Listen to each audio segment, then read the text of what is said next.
Ici Will Gauthier à l'Arena Luc et Marie-Claude. Aujourd'hui, dans le cadre du symposium de la ville de Baie-Saint-Paul, on va aller s'entretenir avec l'artiste Catherine Plaisance. Allons-y! Là, je vais vous présenter plus mon travail en solo. Donc des images, des photographies que j'ai fait en 2004. Donc moi, mon travail, c'est essentiellement la photo et la vidéo. C'est ce que j'aime faire, mais mon travail passe souvent par une étape de bricolage. Soit un bricolage avec des lentilles photographiques ou avec de la maquette aussi, qui fait qu'après, je peux refotographier la maquette, ce qui donne des résultats un petit peu en dehors de la réalité, qui n'est pas complètement collé sur la réalité. Je ne suis pas le genre de photographe qui sort puis qui photographie un paysage, clique sur la rue puis que ça devient son œuvre. J'aime le processus qui sous-tend la fabrication d'une photographie. T'sais, on se sent un peu dans un décor de cinéma ou dans un style image, un arrêt sur l'image d'une vidéo, ça bouge, c'est pas net. J'aimais ce phénomène-là qui est apparu dans cette prise de vue-là. Là, on voit l'autoroute, je pense que c'est Dufresne-Montmorency à Québec. Elle est comme tout aplatie, on dirait qu'elle est presque basculée vers nous. Le Vieux-Québec, super charmant.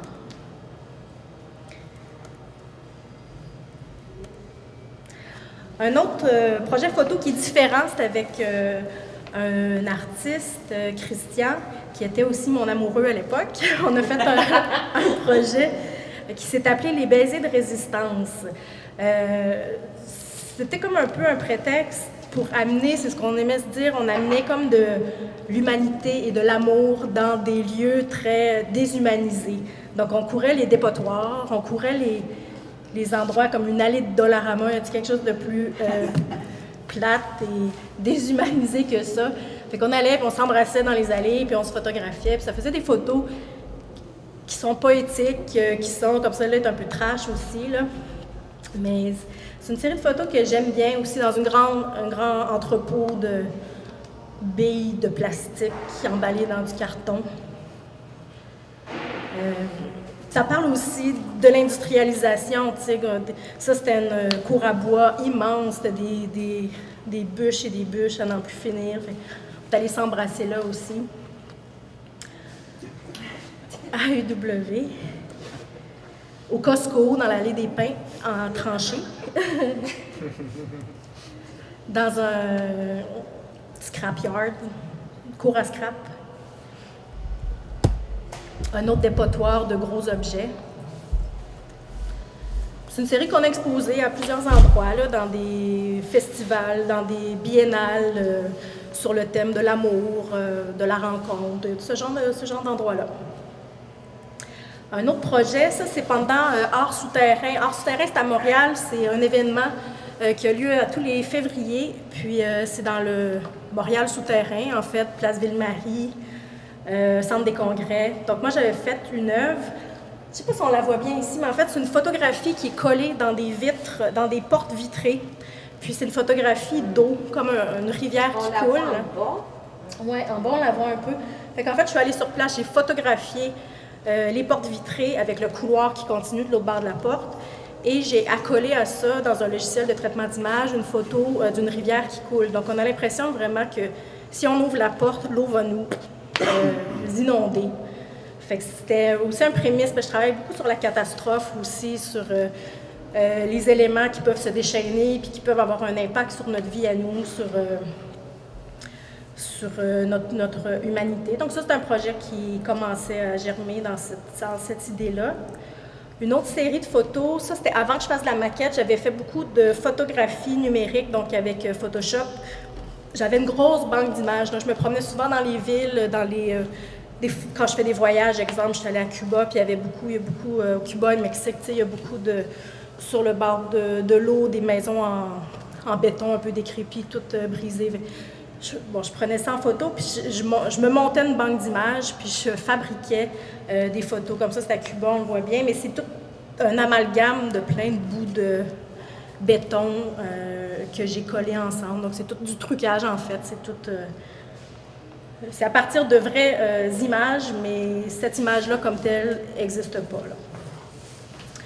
Celle-là aussi, puis j'accolais, comme toujours, un personnage un peu en habit de travail, en train s'en aller ou aller magasiner, ou qui est confronté à cette image-là d'une ruine.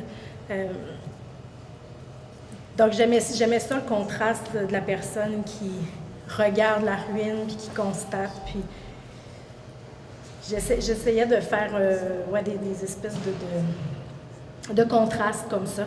Ça, c'est l'église. Peut-être ceux qui habitent Québec l'ont connue, l'église de Masnod. Elle a été détruite. Puis j'habitais Québec à ce moment-là, puis j'ai pu prendre cette photo-là. Celle-là est à peine retouchée, là, telle qu'elle, mais c'est comme, c'est beau, puis c'est triste en même temps, mais c'était quelque chose d'assez intense quand même, cette destruction-là. Celle-là, c'est une autre ruine.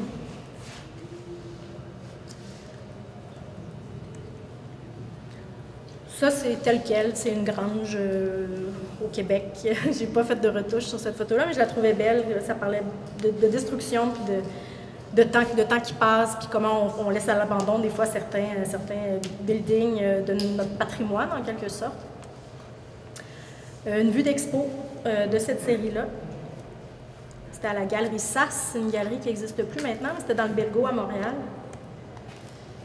Ensuite, une série d'aquarelles.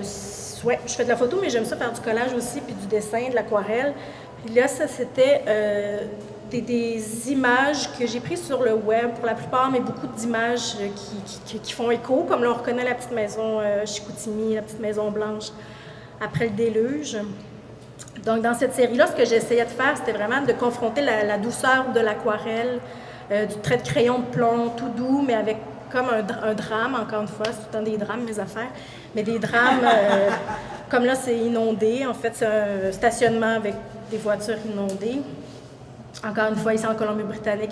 Mais des fois, je mets des titres, je dis que c'est en Colombie-Britannique, mais c'est peut-être pas là. C'est juste, c'est une image que j'ai piquée sur le web, puis que je me suis inspirée d'eux. Mais donc, un parc de roulottes inondé. Un paquebot qui fonce droit dans le mur, dans la falaise.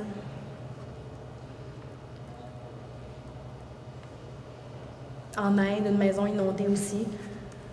Donc, c'est souvent des thèmes que j'explore. C'est souvent après, comme là, c'est en Haïti, après le tremblement de terre de 2012. Donc, c'est vraiment des thématiques qui m'habitent, là. Je me renseigne beaucoup sur les changements climatiques, les drames, la façon aussi que les journalistes couvrent l'actualité, toutes les images qu'on reçoit après Haïti. En 2012, on en a vu en tabarnouche des images dramatiques, puis comment ça fait son chemin à travers nous, puis comment ça fait qu'on réagit, puis qu'on peut digérer après ces photos-là.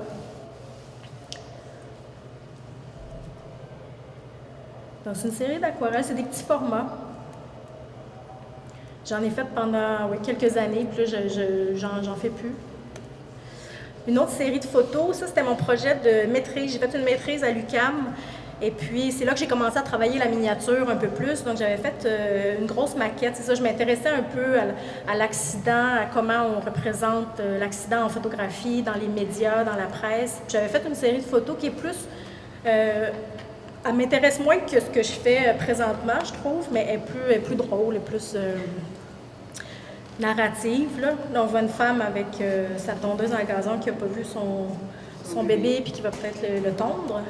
Ensuite, une ferme qui a brûlé, un bâtiment de ferme qui a brûlé, on voit une vache à l'arrière.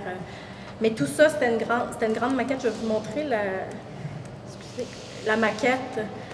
Donc, c'est une grande maquette. C'est souvent comme ça, je travaille un grand plancher là, de 2 pieds par 8 pieds à peu près. Puis c'est un grand paysage. Puis là, je fais différentes prises de vue avec ma caméra. Je place ma caméra tout près du sol de la maquette.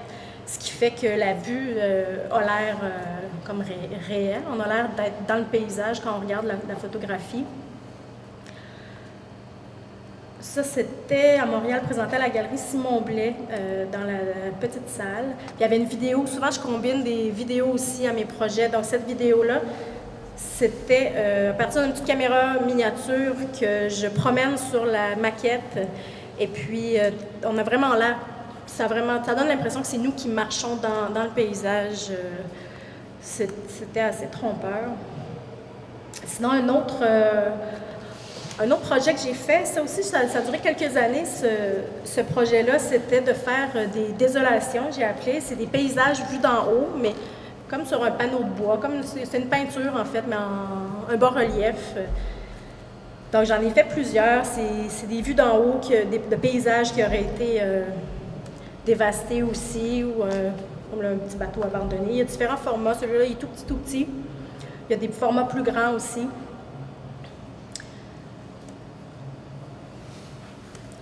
Donc, je vais les passer. Ça, c'est comme une marée noire, vue d'en haut. Mais je trouvais ça intéressant, le revirement du paysage, le fait de voir un paysage qu'on voit vu d'en haut, mais qu'on voit finalement accroché au mur comme un tableau. Ça donne une espèce de vertige, de bascule au niveau de la vue, de la prise de vue.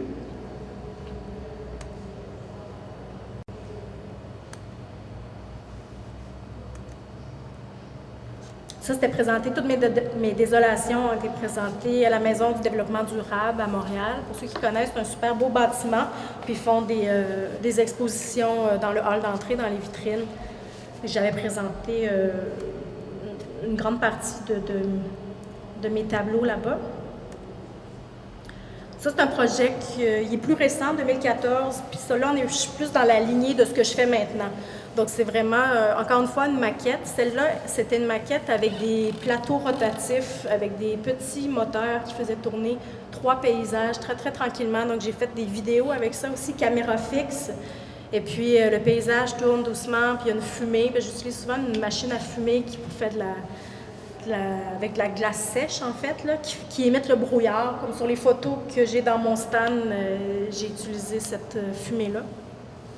Donc, cette série-là me plaît particulièrement parce qu'elle est assez sombre, mais c'est sûr que le noir, c'est utilisé parce que pour photographier la maquette, si on photographie ça dans la pleine lumière, tout de suite, on ne sera pas trompé du tout. On va vraiment voir que c'est de la maquette, puis que c'est des bouts de plastique. Puis, donc, pour créer une illusion de vérité ou un trompe-l'œil, il faut utiliser soit la noirceur, soit une brume, ou tu sais, qu'il y a un élément qui vient un peu cacher.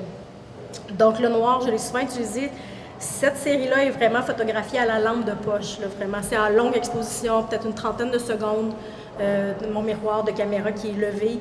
Et puis, avec ma lampe de poche, je balaye la maquette, puis j'essaie de révéler certaines parties du paysage comme ça. C'est comme de la sculpture de lumière. Puis là, je prends la photo, puis il faut que je prenne souvent à peu près une vingtaine de photos avant d'arriver à la bonne photo. Là, c'est assez long à faire, somme toute. Celle-là, c'est comme un petit sentier de roches au milieu des arbres. Ici, on a comme une grange ou un hangar un peu brûlé avec des déchets puis des meubles autour.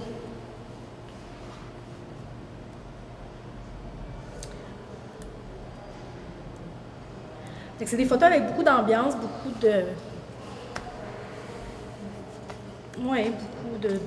comment dire, d'ambiance. Ça, c'est présenté au Centre Bagne en 2014. J'avais présenté la série au complet avec les 2 vidéos. Il y avait 2 vidéos dans la série. Donc, c'était les rotations là, que je vous parlais tantôt. Donc, 2 vidéos qui se répondaient. Une qui était côté horaire et l'autre qui était anti-horaire. Puis les 2 se répondaient d'un côté à l'autre de la salle d'exposition. La même exposition, mais cette fois-ci que j'avais présenté la maquette, parce qu'à l'époque, je présentais mes maquettes en même temps que mes photos et mes vidéos. Puis là, j'ai arrêté de faire ça parce que je pense que ça révélait vraiment trop, là, ça enlevait beaucoup de merveilleux aux photos. Tu sais, on voyait trop que ça provenait de la maquette, puis ça perdait vraiment beaucoup d'intérêt. Donc, j'ai arrêté de présenter les maquettes, mais à cette époque-là, je la présentais encore. Donc, c'est à peu près à ça que ça peut ressembler, là, à mes maquettes une fois finies. De cette série-là, il y a une photo qui a été agrandie à Saint-Lambert. Il y a un beau projet, c'est le musée à ciel ouvert de la ville de Saint-Lambert. Donc, ils prennent à peu près peut-être une quinzaine de photos qui ont agrandi en très grand puis qui ont mis dans plusieurs endroits du centre-ville. Fait que ça fait un parcours, on peut se promener puis voir différentes œuvres photographiques. C'est assez intéressant. J'ai une photo qui fait partie de ce projet-là.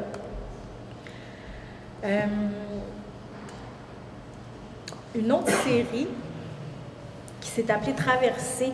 Je m'étais inspirée, attends, je vais aller un peu plus vite, je m'étais inspirée un peu du Great Pacific Garbage Patch, l'océan de plastique, le 7e continent. Donc, je trouve ça vraiment incroyable, tout ce qui flotte dans l'océan. Puis ça a l'air vraiment immense. Puis j'ai lu beaucoup sur ça, puis je trouve ça juste incroyable. Donc, j'ai reproduit ça avec plein de petits bouts de plastique, des bouts de latex, des vieux sacs de chips, tout ça que j'ai découpé en petits bouts de 3 mm à peu près. C'est vraiment mini. Et puis, j'ai fait une série de photos à partir de ça, mais pas que. En tout cas, il y a différents paysages dans la même maquette, mais on est à la fois sur Terre et à la fois dans l'eau, dans cette espèce d'immondice de plastique. Comme ça, ici, il y a une auto qui est vraiment enfouie dedans. Donc, ça a souvent des allures un peu de propos écologiques. J'aime ça que mes photos veulent dire quelque chose, en plus d'être un processus de création, mais j'aime ça parler de quelque chose, que ce ne soit pas juste du beau. Puis le projet que je vais faire ici à Baie-Saint-Paul, c'est un peu aussi cette même lignée-là. En fait, mon prétexte, c'est vraiment de plonger les paysages de Baie-Saint-Paul en 2100. Puis voir un peu, tu sais, selon quelques études, j'ai imprimé certaines études scientifiques ici. Il y a 4 scénarios possibles. Scénario 1, c'est si l'humanité n'a pas tardé à agir et à investir radicalement dans les énergies renouvelables et géo-ingénierie. Ça, c'est si on se grouille d'ici 5 ans puis qu'on décide de changer un peu notre mode de vie.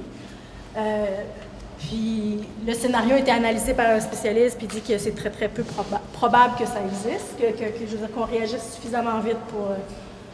Ensuite, scénario 2, c'est plus si on arrête de manger beaucoup de viande, si on change un peu notre régime alimentaire.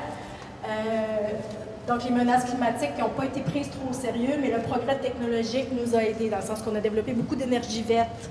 On a coupé un peu le pétrole. Donc, c'est un scénario assez optimiste aussi. Ça risque moyennement d'arriver. Le scénario 3, c'est celui qui risque le plus d'arriver. Donc, on dit les émissions de gaz à effet de serre n'ont pas été réduites jusqu'à la fin du siècle.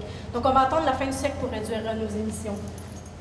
On va faire de plus en plus d'enfants. On va être rendu à 9,5 millions d'humains sur la Terre. Donc ça serait le scénario le plus réaliste, là, selon plein de scientifiques pour 2100. Fait que c'est ce scénario-là que j'ai envie de projeter puis d'accoler sur les paysages ici de Baie-Saint-Paul. Puis j'ai imprimé quelques photos. Là, il y a la petite passerelle à Pointe-au-Pic que je trouve cute. Là, je suis en train de reproduire en miniature. Et tout illuminé. Puis c'est ça, elle va sûrement être ensevelie d'eau, peut-être un peu brisée. Donc, c'est ça, je fabrique tout, puis après, peut-être je prends les 2 premières semaines pour fabriquer mes paysages, et après, je vais faire la prise de vue photo, puis éventuellement vidéo aussi. Donc, le résultat final que vous allez voir si vous revenez à la fin du mois, ça va être une dizaine de photographies à peu près, prises sur 5 paysages différents. Soit des paysages que je vais aller faire du repérage. Là, j'ai amené mon vélo, je vais aller me promener, je vais faire du repérage. Ou bien, j'ai une boîte à suggestions aussi. Je demande aux gens quel paysage de Charlevoix ils préfèrent, puis comment ils les imaginent, comment ils les perçoivent en 2100, ces paysages-là. Donc, c'est une façon aussi de juste parler avec les visiteurs sur les changements climatiques aussi. Donc, ça ressemble à ça. Je ne vais pas vous bombarder de photos non plus, mais ça, c'est mon projet le plus récent. Il est plus dans la lumière, celui-là, il est moins dans le noir. Puis c'est les photos que vous pouvez voir, j'en ai amené 3 exemplaires là, physiques, si vous voulez les voir. Donc ça, le prétexte de cette série-là, c'était de faire comme si un glacier s'était détaché un peu de l'Antarctique. Puis il dérivait vers les montagnes. Puis c'est comme 2 paysages qui s'entrechoquent. Là, on voit des arbres. Jamais il y a des arbres matures aussi grands que ça à côté de iceberg dans la vie. Là. Fait que c'est juste 2 paysages qui ne sont pas supposés se côtoyer et qui se côtoient. Fait que c'est comme une vision un petit peu futuriste, là, mais en même temps, ça reste que c'est des belles images qui sont quand même assez douces à regarder. Mais quand on prend le temps de regarder plus ou si on se le fait expliquer, mais on comprend qu'il y a quelque chose qui cloche dans le paysage. Donc, c'est un peu l'essentiel de ma pratique, ce que je cherche à faire en faisant mes photographies. Et puis, cette série-là a été présentée à Stuart Hall, ça c'est à Pointe-Claire, près de Montréal. Une belle salle d'exposition, tout en bois. C'est tout. C'est ce que je voulais vous montrer. Plaisir, bravo! Bravo!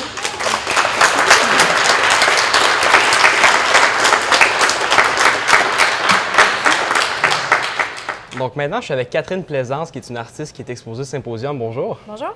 Donc aujourd'hui, vous avez fait une conférence qu'on vient de voir à l'instant. Et dans le fond, vous, ça fait combien de temps que vous êtes artiste? Et depuis combien de temps C'est depuis 2001. Donc, j'ai fait un baccalauréat à l'Université Laval à Québec. Et puis, rapidement, je me suis mis à travailler comme artiste professionnelle, à avoir des expositions dans des festivals, dans différents événements. Donc, ça a bien débloqué pour moi. Puis, depuis 2001, je travaille dans le domaine, oui. Oui, bien, dans le fond, depuis 2001, vous vivez de ça, c'est votre emploi, tout ça. Mais depuis quel âge, dans le fond, c'est vraiment venu? Depuis quel âge, c'est vraiment en vous que vous avez découvert que vous vouliez être une artiste? C'est en même temps? C'est en même temps, oui. Ouais. Parce qu'avant ça, j'ai étudié autre chose au cégep. J'aimais les arts, mais pas au point, je ne m'imaginais pas artiste nécessairement. Mais on dirait que c'est en étudiant les arts que je me suis mis à comprendre, comme tout l'univers de possibilités qui était offert à un artiste. Puis je trouvais que la vie aussi qui était offerte, bon, même si on ne gagne pas beaucoup, très, très bien notre vie, mais toute la vie qui était offerte m'intéressait, ça correspondait vraiment à ma personnalité. Fait que j'ai embarqué dans ce métier-là. Oui. Et il y a 2 jours déjà, le symposium a été ouvert. Il y a eu une grande cérémonie, tout ça, une parade. Et maintenant, ça fait 2 jours que c'est ouvert. Et vous êtes au symposium. Et qu'est-ce que vous venez faire ici au symposium? Qu'est-ce que vous allez faire pendant le mois du symposium? Donc, on est invité à travailler pendant un mois devant le public. Le public passe et peut repasser plusieurs fois. Puis moi, ce que je vais faire, c'est que je travaille en photographie, mais je travaille en photographie d'après miniature, maquette miniature. Donc, je fabrique des paysages miniatures qui vont être inspirés des paysages de Charlevoix. Et puis, suite à ça, je vais les prendre en photographie, puis faire quelques vidéos aussi à même la maquette. Donc, ça ressemble un peu à du maquettisme. C'est vraiment la même façon de procéder, mais le résultat, c'est des photographies. Super. Et vous avez dit dans la conférence une dizaine de photographies que ça devrait donner le projet que vous faites au symposium. Oui. Et si j'ai bien compris, vous vous basez sur des études scientifiques qui ont été faites. Et dans le fond, vis-à-vis ça, vous prévoyez les différents scénarios et vous faites votre maquette selon ça. D'où l'inspiration vous est venue pour vous inspirer de tel scénario, telles études scientifiques? Bien, je pense que c'est juste des préoccupations personnelles, en fait. Je suis préoccupée par l'écologie, par la nature, par les changements climatiques. Puis ça sous-tend un peu tout mon travail. Dans mes photographies, j'essaie souvent de faire arriver certains scénarios catastrophiques ou certains drames écologiques, puis de voir un peu comment le paysage va réagir à ça. Mais il y a toujours la trace de l'homme dans le paysage. C'est jamais un paysage tel que tel. Donc, oui, donc l'aspect climatique, je veux projeter les paysages en 2100. D'après certaines études scientifiques, il y a plein de scénarios qui sont envisagés, mais je prends comme le scénario qui est le plus plausible, un scénario qui serait qu'on ne réduirait pas la natalité nécessairement sur Terre, on ne réduirait pas notre consommation de viande, on réduirait, mais trop tard, notre consommation de pétrole. Donc tout ça mis ensemble ferait qu'il y aurait un certain changement, hausse de température, hausse du niveau des océans. Puis c'est ça que je veux explorer un peu. Ça va être quoi les conséquences sur les paysages de Charlevoix? La baie de Beauport, est-ce qu'elle va être ce qu'on connaît maintenant? Pas de Beauport, la baie de Baie-Saint-Paul, excusez. Est-ce qu'elle va être ce qu'on connaît maintenant ou comment ça va être? Donc, la montée des eaux, entre autres, qui est un phénomène mondial, qui n'est pas seulement au Québec, Canada, qui est quand même partout au monde, avec la fonte des glaciers et tout ça. Donc, c'est quelque chose de vrai. Puis, dans le fond, c'est une façon, si je ne me trompe pas, dans votre art, dans votre passion, dans votre métier, de quand même informer les gens de telles choses, de leur faire prendre conscience. Ça fait que c'est un double sens, puis c'est positif, dans le fond. Oui, ça ouvre la discussion. En tout cas, depuis les 2 jours que je suis ici à Baie-Saint-Paul, je le vois, là, les gens viennent me parler, on entame des conversations, puis tout le monde y va avec son hypothèse ou ses déceptions par rapport aux efforts qu'on fait pour contrer le changement climatique. Mais ça ouvre une discussion, c'est intéressant. en plus que ça va donner des photos qui vont être belles puis intrigantes. Mais ouais, j'aime ça quand il y a un message qui est passé aussi, qui est véhiculé avec l'art que je fais. Ouais. Bien, ça, c'est clair. Ben, merci beaucoup, Catherine Plaisance. Merci.